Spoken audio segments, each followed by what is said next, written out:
Olá, vamos falar agora sobre ebulioscopia.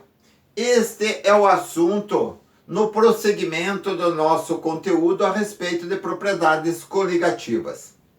Mas o que é ebulioscopia? A ebulioscopia estuda o aumento do ponto de ebulição causado pela adição de um soluto não volátil. Imaginem vocês a seguinte situação. Digamos que eu tenha aqui um recipiente no qual foi colocado um solvente puro, por exemplo, água. O que acontece quando eu adiciono a esse solvente calor? Eu começo a aquecer aqui o meu recipiente. As moléculas, naturalmente, que estão aqui dentro, elas tendem a entrar numa agitação maior, fazendo com que a energia cinética aumente. Com isso, elas começam a passar aqui, ou tendem a passar para o estado de vapor. A questão é que a pressão de vapor aqui, eu tenho que observar o seguinte, veja que o meu recipiente está aberto e existe uma pressão sobre este recipiente. Qual é a pressão? A pressão da atmosfera, ou seja, eu tenho uma pressão aqui de 1 atm, uma atmosfera, ou seja, 760 milímetros de Hg. Então essa é a pressão que está aqui dentro.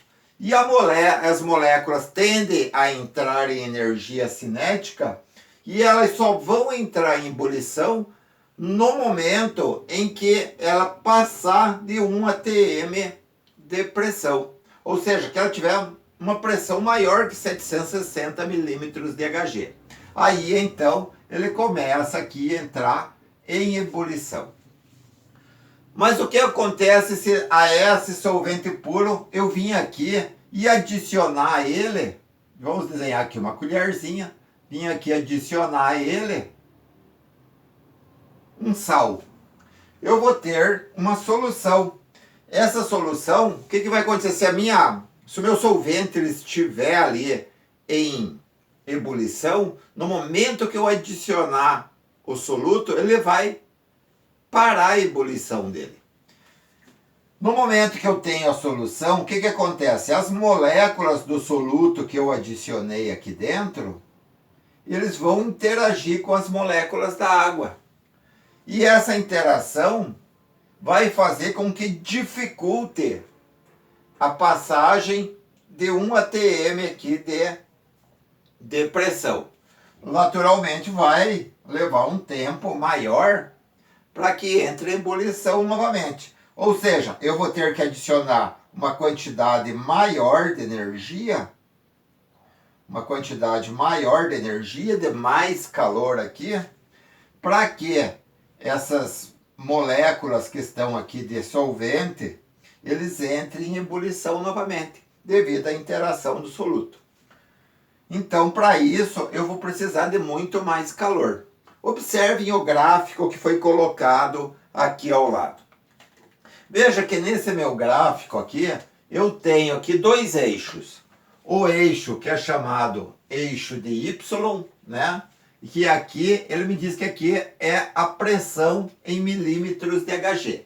Então ele começa no ponto zero e vai aumentando a pressão quanto mais para cima está o gráfico. Aqui também no eixo de X eu tenho a temperatura. Veja, a temperatura também inicia no zero e vai aumentando quanto mais à direita eles estiverem. Aqui nesse gráfico ele apresenta duas curvas. A primeira curva, o que eu tenho aqui? Esta que está em azul, eu tenho o solvente puro, que ele representa como se fosse aqui, ó, este recipiente.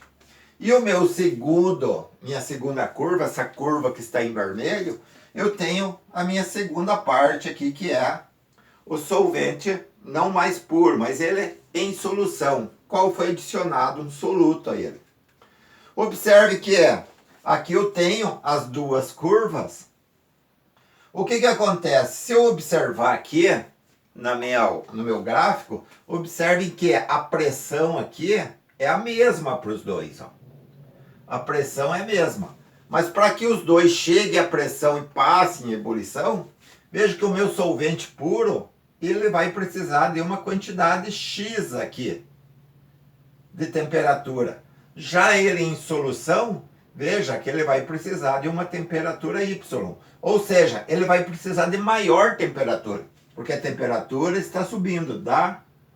No sentido da direita. Então ele vai precisar de uma maior temperatura. Aqui então eu tenho a variação de temperatura, ó.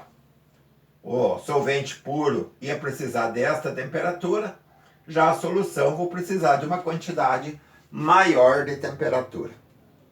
Isso para que os dois passem, né, a pressão de vapor, então ele consiga ultrapassar a pressão atmosférica e entrar em ebulição.